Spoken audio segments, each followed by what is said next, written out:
Hooligans, it's me, Portia. I sound straight out of 2015.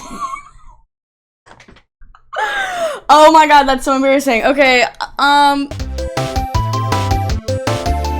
hey guys, it's me, Porch, Peachy Porch, if you will, or Portia, whatever you're feeling up to. This is my first YouTube video where I'm going to be talking to you, like, face-to-face, so, hi. Yeah, guess what? I like reading books. Oh, gross and scary, huh? Yeah, I do. And I've been reading a lot this year, presently, in, like, a really aggressive reading slump, but we'll talk about it, we'll get there. But I thought, since I've been reading a lot, I wanted to do, like, kind of like a halfway through the year recap. Because I have opinions and I have thoughts and I love talking about my thoughts and my opinions because I'm the most annoying girl in the world. So I have my Fable pulled up because I use the Fable app.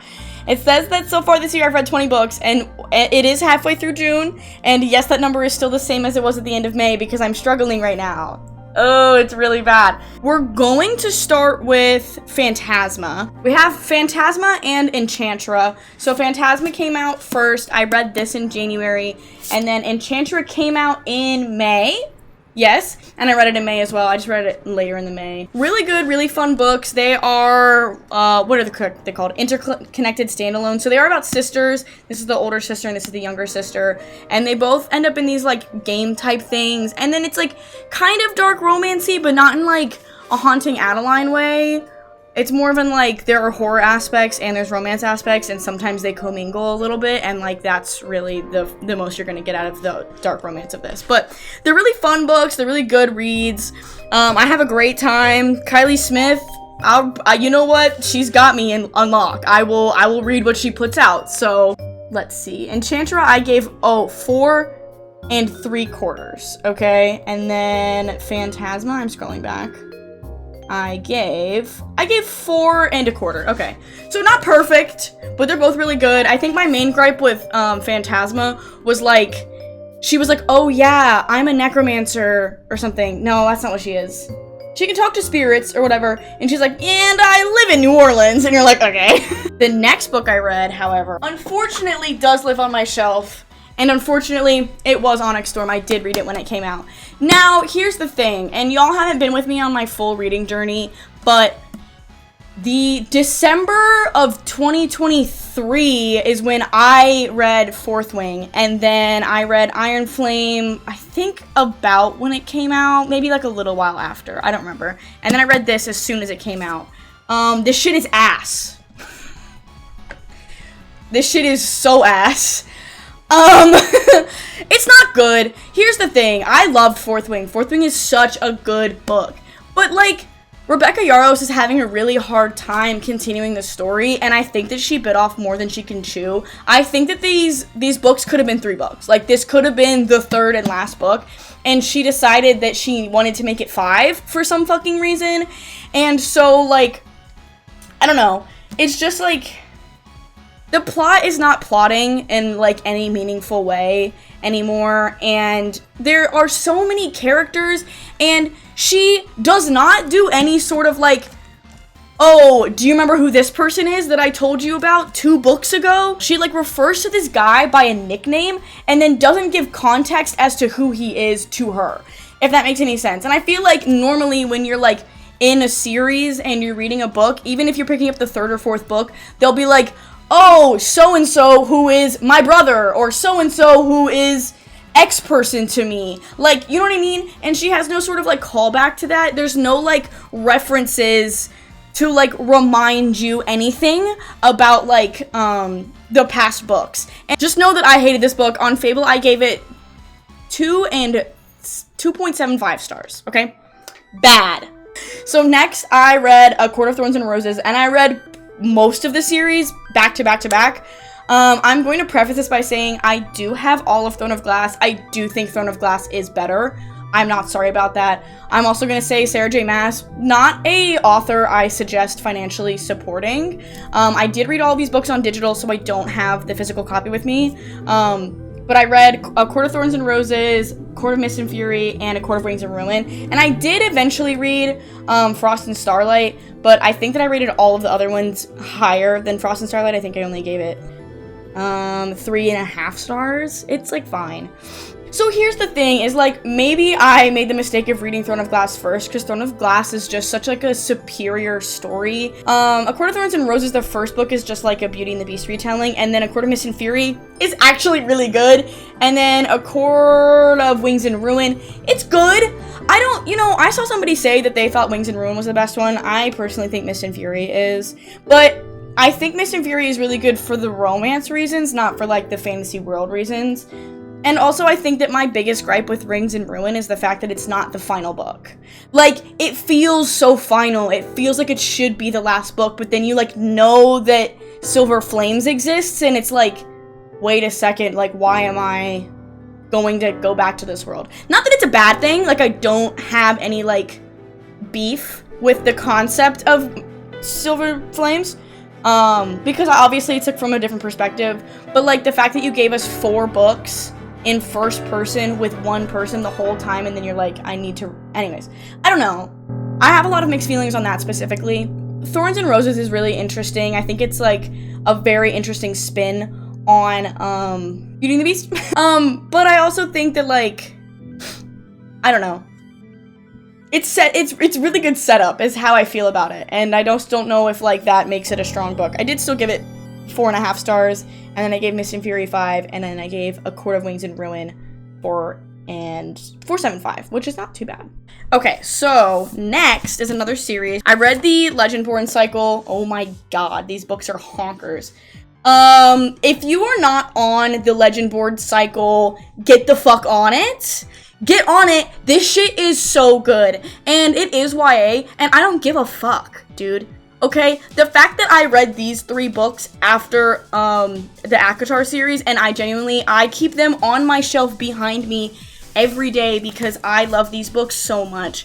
The story that is being told is just so important, and I think that like the character development that we are seeing is such a great story to be told, and I just think that it shouldn't be overshadowed by the fact that it is YA, if that makes any sense. Like, some people think that because it is YA, it can't touch on really serious and emotional topics, and it totally can. And I think that Tracy Deonn does like a really good job of that. And also, like, as you're reading through this, you feel like you're growing with the main character. Her name is Brie Matthews, by the way. She is in early college at UNC Chapel Hill, North Carolina. Slay. And she's awesome, and she's so cool. I went into this series 100% blind. That's what I recommend doing it. I feel like if you like fantasy and a little, like, literally the smallest sprinkle of romance, maybe like a good seasoning, but like, it's not the plot, you know what I mean? It's really good. It's such an enjoyable series. I have so many, I love it so much. I have nothing but love for these books. I own Oathbound twice because that's the Barnes & Noble exclusive edition that's right there. And it's more purple. So my rankings that I had on Fable was Legendborn I gave 5 stars, Bloodmark I gave 5 stars, and Oathbound I also gave 5 stars. And I'm really excited for the next book to come out. It's gonna be so good. From the beginning of this video to now, I've been reading a lot of what is on the sphere of book talk, right? But don't get me wrong, I still love to go into Barnes & Noble, and I love to find random ass books, okay? And so this next one is one of them. Next, I read The Last Raven, by Helen Glynn Jones. Here's the thing. The back of this book talks about this girl that is in, she lives in a vampire society, and she is human, but her parents are vampires, and they actually run the society, like, they're, like, the king and the queen, kind of. I don't remember if they're, like, royalty or what. I think they're just, like, a family that is high and in charge, and there are other families in other, like, provinces or something. Anyways, either way. That's what this is about. And then she falls in love with her guard. Okay, I gave this book 3 stars to preface this. I will read the next one, however. Was this book written well? No. Was the plot enthralling?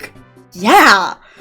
So, like, the world building is kind of shit. But, like, the vampires have interesting vampire aspects, and I am in such a vampire, like, mental recently. So, like, I am into this. And I had a lot of fun, and there's a crazy plot twist at the end that is, like, so good. And it's really enjoyable, and I had a really fun time reading it. I don't remember specific details or anything, but I remember talking to my boyfriend Michael and being like, wow, the world building in this sucks really fucking bad. And then I finished it and I was like, why was it kind of good though? You know what I mean? So, I'm not going to recommend it, but I am going to say, if you don't mind a book that's like kind of shitty, but like is also a good time, and you're like okay with that, then I would read this. And if you like vampires, it's very fun. And it's very like romance forward. But it's a good time either way. Okay, backtracking to The Last Raven for a second. One of my biggest gripes with The Last Raven actually is the fact that I think that if I remember correctly, she's canonically like 17, and there is full on a sex scene in the book. So I don't like that. What is her name? Helen? Do not write your 17-year-old a sex scene. Don't do that. Anyways, back to what I was actually talking about. Next I read, this is another book talky one, When the Moon Hatched. This is a monster. This is a monster of a book. This book is actually kind of the antithesis of The Last Raven. In so much so in the sense that like its world building is almost like too much at times. So this book isn't bad. I know that there's kind of like some controversy about it. I gave it 3.5 stars, so it's not like the best thing I've ever read in my entire life. It's really world building heavy, but I think that the world building is really interesting, and concepts can take me way farther than they should. You know what, I am an everything enjoyer, and I'm okay with that. There's just like some of the like plot points that you are figuring out with the main character, she just gets really fucking annoying about. Like, there's, like, the guy that's the love interest, he's, like, I don't want to spoil it, so, like, maybe if you're interested if you're interested in reading it, like, don't listen to this next part. I can timestamp you to when to skip to, but, like, I just need to talk about it really fast. So, the main character of this book has some sort of, like, weird amnesia, and the love interest she has already been in love with, and so he is not, like, keeping it very secret that they have been in love, and, like, he talks to her like he knows her, and he treats her like he knows her because he does, and then she is so fucking mean to him, and it's just, like, and he's also, like, just, like, so nice about it, and it's just one of those things where I'm like, why would you be nasty to somebody who, like, obviously knows and cares about you? Because it's not like he knows who she is and he's out to get her. It's like, he knows who she is and he fucking cares about her. And so, like, I'm not one to defend a man to the ends of the earth. However, I can't even remember the dude's name in this. Khan? Sure. Whatever. He loves her so much, and it's so obvious, and he tries to, like, subtly be like, we know each other, and she's just so fucking mean to him. And she's so mean to him, and it's, like, kind of obvious that she has some weird amnesia, because she just, like, spawns in at, like, 20, like, in a 20-something-year-old body, and anyways, it's, like, a whole thing, and it was kind of frustrating to me for that part, but, like, the plot twist at the end is really interesting, so I'm not going to not count out reading the next book. I just might not, like, race for it as soon as it comes out, kind of thing. It has an interesting plot structure, and I think that it could go somewhere very interesting. This book is just, like, 600 pages of setup. It's 700 pages of setup. And I think that that's, like, the most disappointing part about it. Also, like, the author gets, like, a little bit too wordy here and there. There are, like, certain parts where I think I genuinely zoned out for, like, half of a paragraph, and I was like, oh shit, I should go back and read that, and then I would move on and be like, I don't need to know about the waterfall dripping and the way that it looked to you. So, next up, we have Reckless and Fearless, which are from the Powerless series. So, I didn't feel like rereading Powerless, because I think Powerless is good. But I liked Reckless a whole lot more. And it's not, like, the most plot progression in the world, but, like, at the same time, like, I think that it really deepens her and Kai's relationship to each other, and I think that it makes, like, some of the things that happen in this book, like, even more meaningful and more powerful, though Kai did tick me off at certain points, but I'll get to that. I don't know, it's so fun. Like, this book is fun. I had a good time reading it. It's not long enough for me to be mad at it. That's the other thing. People are like, I DNF'd it. I'm like, this is like a 300-page book. Like, it's not like you're committing your life to this thing. It's like 300, 3.5. It's like 350. But still, it's like you're not you're not selling your soul to read this book. And I know that it's not like the most plot-heavy thing in the entire world, but I still think that it's interesting, and I think that the way, like, their dynamic that's created in this is just really interesting to me, and I thought it was fun. I just think that it's like a fun, like, shitty romance novel sometimes. Fearless, though, gut-wrenching. So good. And I know a lot of people's, like, gripe with Powerless is that it's very reminiscent of, like, other fantasy stories that I've been told before, and unfortunately I haven't read those, so I don't have, like, the strongest opinion on things like that. But at the same time, I think that, like, I don't know, I had fun. Like, at the end of the day, if I had a fun time reading it, personally, it's okay. And I think that Fearless is really good. My only issue is that, like, and this is gonna be a spoiler, so once again, time stamping for you. At a certain point in this book, you find out, like, so, okay, backtracking for anyone that doesn't know anything about this series, Kit is the king, and Kai is his brother, who is, like, kind of, like, he's called the Enforcer. He's, like, kind of the king, the head of the guard, but, like, in, like, a different way. Anyways. And then Peyton is, the main character, the girl. And so Peyton, for plot reasons, has to marry Kai, the king, even though she doesn't love him at the beginning of this book. Well, it's, like, a whole thing, like, leading up to the wedding. And then Kai, who she's really in love with, is, like, all up in arms about it. Like, he hates it, you know? Obviously, he's in love with her. And so you get to, like, a certain point in the book where, and this is, like, super spoilery, you find out that there's been some infidelity in, like, the generation before them. And so Kit and Peyton are actually half-siblings, weird and evil, and kind of fucked up. And after learning that information, Kai is still like, oh, but she's not mine. And it's like, well, they can't do anything, they're related. Like, they're not going to do anything. She's not going to fall in love with them. They are siblings. You need to calm down. Either way, I gave Reckless 5 stars again, and then also Fearless 5 stars, because it's so good. And, it's really emotional. It made me cry. There's some really tough parts. I will say, if you're interested in reading the Powerless series, you should read Powerful. That is in here. I didn't put it in my Fable app because I felt bad that I read it so late, and also it's so short that I felt like it should just be included in this. I did technically read Powerful too. I did read this. So if you're going to read this series, it seems silly to read Powerful. It's really short, and it's about a character who is doomed. That's all I'm going to say about that. And so you think that it shouldn't be worth reading after you finish Powerless, but it is. It's really good. And it sets up some really important stuff that does come to fruition in Fearless. And now there's also going to be another novella called Fearful, I think. Anyways, it's coming out in September. And I'll read anything that Lauren Roberts Reed publishes at this fucking point. So, next, I did one with a throwback. I'm a huge Percy Jackson fan. The second season of the show's coming out in December, and so I've been wanting to reread these books for a while now, and so I thought, what's better time than now?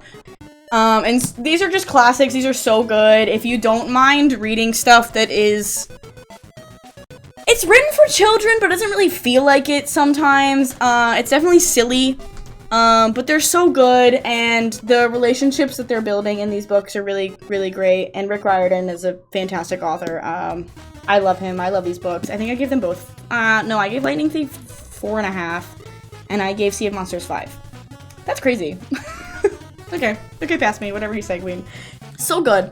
If you haven't read the Percy Jackson series and you watched a TV show and you liked it, I recommend reading it. It's just as good. Super fun stuff. Next, I read Half a Soul, which I don't have a physical copy of, but that book is so cute. It's so fun. I rated it, 4 and 4.75 stars on Fable. It's just a good time. It's Regency era. It's crazy. I've read so many books that have mentioned Napoleon, like, being alive recently. Wow! If I had a nickel for every time I was doomed by a puppet, I'd have 2 nickels, which isn't a lot, but it's weird that it happened twice, right? And I feel like I'm, like, in, like, a weird moment with it, and I don't know what's going on. But Half a Soul was really cute. It's just like romancy, but it's like just fantasy enough, because it's not, well, I don't know.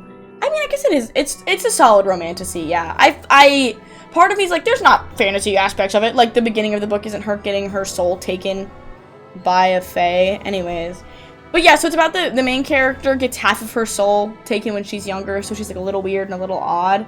But she still manages to find love, and it's really cute, and it's really fun. It's an enjoyable read, and like the plot is actually really good.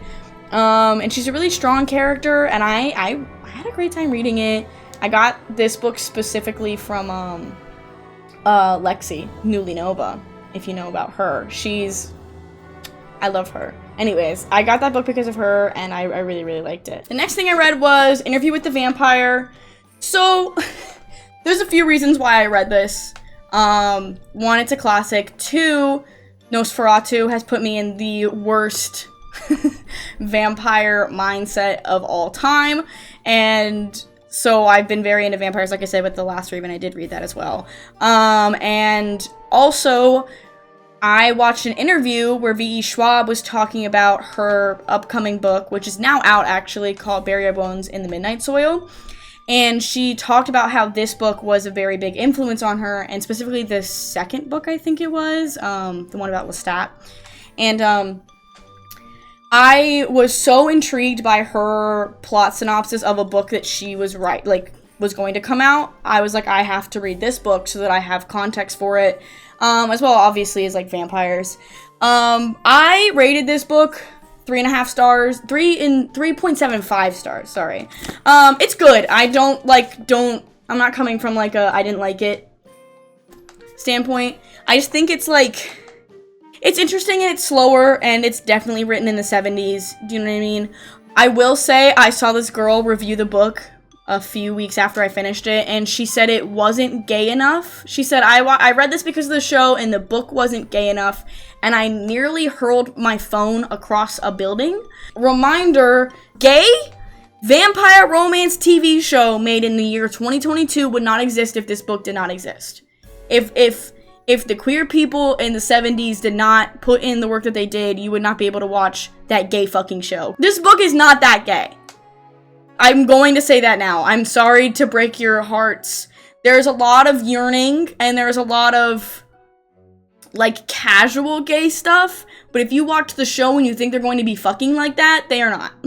It's still good, though. I want to say that. Don't get me wrong. I like this a lot. I like vampires. It's good. So next was Beach Read. I think this is, I'm realizing now, I think this might be my first, like, non-fantasy romance that I, like, just full on, this is just a romance book I read this year, because I've been really in my fantasy oats. Something about it, I think it's the administration. It's really sending me down a fantasy line. But I read this book. It's my first Emily Henry book ever. I loved it. I gave it 5 stars. Does it count as a second chance romance? I don't know, because I didn't think that I was going to like second chance romance, but if this counts as one, I did love it a lot. I liked the concept of it's always been you. Like, it was always you. Oh, that will always get me. I had some of my, like, I need to stay up late and read this books of the year with this book, which is crazy because I've been reading a lot of crazy shit. But yeah, I don't know. I don't have a lot of, like, nuanced thoughts on this. I just really enjoyed it. I thought it was such a fun and enjoyable read. And I love it. I'm going to read way more Emily Henry now because I get it, I get it now. And last but certainly not least, we have The Invisible Life of Addie LaRue. So like I mentioned earlier, I saw that interview with V.E. Schwab, and I had already owned this book, actually. I also learned in that interview, by the way, that she is a woman and not a man. I did think this was a man. I'm so sorry, V.E. Schwab. I can't believe I ever thought that of you. I actually bought this book because my mom recommended it to me, and I did buy it without reading the back, like, at all, because I'm the worst and I do that sometimes. I'm an everything enjoyer. I'm gonna enjoy it, This book is fantastic, and I have to say I gave this book 5 stars. This book is kind of devastating. I kept talking to my boyfriend and being like, man, this book is really fucking sad. I think this book is superbly profound. To give you a beginning synopsis. The main character, Addie LaRue, makes a deal with a like dark spirit of some sort. He's not really like a devil, he's kind of like a nature spirit, but like of the dark kind of thing, to try and get out of getting married. The deal she makes her so that people can see her, but as soon as they look away, they forget about her. So that's why she is invisible. And then for my more spoilery stuff, I think that this book is so profound because the way that she, without ever being like remembered in these people's minds, is still able to make such an impact on the world, and especially in art. As a person who loves art, and I love art history, and art means a lot to me, this book is just so beautiful. It's like, no matter, even if you think that you are going to be forgotten, because you are literally forgotten in any aspect of your life, you will not. Art will always find a way to express the things that are missing and fill in the void. And I just think that this book is so beautiful and so profound. And if you don't like this book, you're wrong. And I'm sorry. And I'm sorry because if you don't see the beauty in what happens in this book, you're wrong. And I don't care. I don't care. This book is awesome. Anyways, I think that this probably is this might be like my 6-star read of the year. I love this book. Thank you, mommy. Thank you to my mommy for suggesting it to me.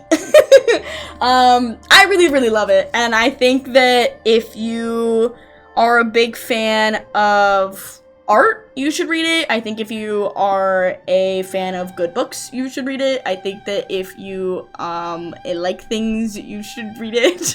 I think that if you are scared you're not going to make an impact on this world, you should read this book. And yeah, I think that's it. So that is my cat back there. Stella's like sniffing on my books. That is all of the 20 books that I've read so far this year. Let me show you what I'm reading right now so we can discuss that really fast, and then I'll let you guys go. I am technically reading 3 books right now. Here's the thing. Let's start with the elephant in the room. Dracula. I'm reading this book, but I'm not really like reading this book, if that makes any sense. There is this thing called Dracula Daily where you get emails on the days of Dracula inserts. So like it's a mixture of stuff that goes into what is the Dracula novel. It's a lot of journal entries and letters written back and forth and like newspaper clippings and stuff like that. And they're all real dates. And so what this email subscription does is it slowly feeds you the story of Dracula, but in real time. It runs from May to November. So it's going to be a while till I finish this, but I am technically in the process of reading this right now. Now, the reason for my reading slump, unfortunately, is the book Babel. I'm going to say this, I don't dislike Babel. It's just very dense. And I can see where it's going, and that's why I'm rocking with it, and I'm not going to DNF it in any way. It's just really hard for me to pick up because it is so dense. Everyone talks about how the beginning is very, like, textbooky sometimes, and I'm feeling that heavy. Phone book right now is Babel, so that I read it at work to try and get myself moving through the story a little bit faster, and then my home book right now is actually Bury Our Bones in the Midnight Soil. I do own it, I do have it. I got the Barnes & Noble exclusive signed edition. I am so excited about this book. I'm literally like 3 chapters in. So that's where I'm at with my reading right now. I am very proud of myself. My goal this year, I had 2 reading goals. My goal was to read a little bit every day, and then also to read 2 books a month. And right now, I read 3 books in January, 3 books in February, 4 books in March, 5 in April, and 5 in May, and I'm totally not matching that for June. But I've been really busy in June. I think that's all I have for you today. Let me know what you think of this. If you like these kinds of videos of me talking more to you, let me know. Don't worry, there's lots of gaming stuff coming. The new FNAF game just came out. Like, subscribe, and comment, I guess. Ooh! In the comments, tell me what book you're reading right now, or books that you want to read, or if you disagree with anything. I'm going to say this, I am an everything enjoyer. I know I rated everything really high. If you disagree with me, feel free to let me know why. I'm gonna tell you that you're wrong. Because I just love everything. I'm just, I don't know, hanging out. I love you very much. Thank you for being here. I will see you again soon. Don't forget to catch me on Twitch. I'm there when I can be. Alright, I love you very much. I'll see you soon. Bye.